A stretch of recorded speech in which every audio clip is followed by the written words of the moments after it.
Hello everyone. আর আজকে একটা জিনিস আমি একটু ভাবলাম শেয়ার করি সবার সাথে। আমি একটা নতুন জিনিস শিখছি, সেটা হচ্ছে নিউমেরোলজি, অ্যাস্ট্রোলজির মতোই একটা জিনিস। মানে নিউমেরোলজির জন্মটাই অ্যাস্ট্রোলজি থেকেই, এবং এখানে ক্যালকুলেশনসের উপরে পুরোটা, যেরকম অ্যাস্ট্রোলজিও একটা full mathematical calculation, numerology is also calculation. সম্পূর্ণ ম্যাথসের উপরই দাঁড়িয়ে আছে জিনিসটা, এবং একটুখানি ইজি অ্যাস্ট্রোলজির তুলনায় নিউমেরোলজি। একটুখানি কেন, অনেকটাই ইজি। সো ছোট একটা জিনিস একটু বলি, যেটা নাম্বার গ্রিডটা তোমরা দেখতে পাচ্ছ না, এটাকে বলা হচ্ছে লসু গ্রিড, ঠিক আছে? এখান থেকে কিন্তু আমরা একটা মানুষের ডেট অফ বার্থ এখানে ফেলে তার লাইফের অ্যাসপেক্টস বিভিন্নভাবে আমরা কিন্তু দেখতে পারি, জানতে পারি, ঠিক আছে? এবং প্রত্যেকটা এই যে গ্রিডগুলো রয়েছে না, মজার বিষয় হলো যতবারই তুমি যেদিক থেকেই এটা তুমি যোগ করো না কেন 15 আসবে, ঠিক আছে? দেখো 4+9+2 করলেও 15 আসবে, এখান দিয়ে করো 15 আসবে, এখান দিয়ে করো তাও 15 আসবে, কোনাকুনি যোগ করো তাও 15 আসবে, ঠিক আছে?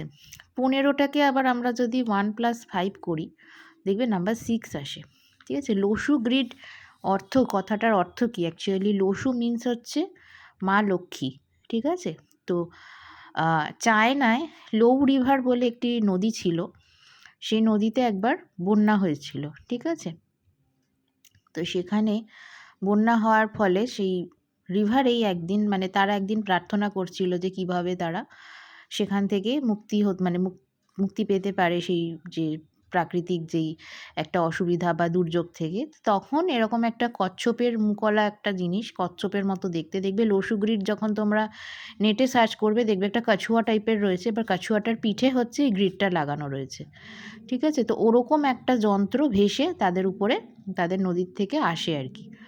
তো তারা ওই যন্ত্রটা দেখে এবং ওর মধ্যেই কিন্তু সমস্ত ওদের সিক্রেটগুলো লোকানো ছিল, যে কিভাবে তারা ওই যেখান থেকে, মানে ওই জিনিসটার থেকে, ওই যে প্রাকৃতিক বিপর্যয় আছে সেটার থেকে তারা বেরিয়ে আসতে পারে, ঠিক আছে? এটা একটা কথোপকথন, মানে একটা প্রচলিত একটা ধারণা। কেউ কেউ বলে এটা সত্যি, কেউ কেউ বলে এটা মিথ্যে, কেউ কেউ বলে যে সূর্য ঘড়ি অনুসারে লসু গ্রিডটাকে বানানো হয়েছে, ঠিক আছে? তো আমি আমার নোয়িং যতটুকু আছে, আমি এক্সপার্ট নই, আমি এখনও শিখছি।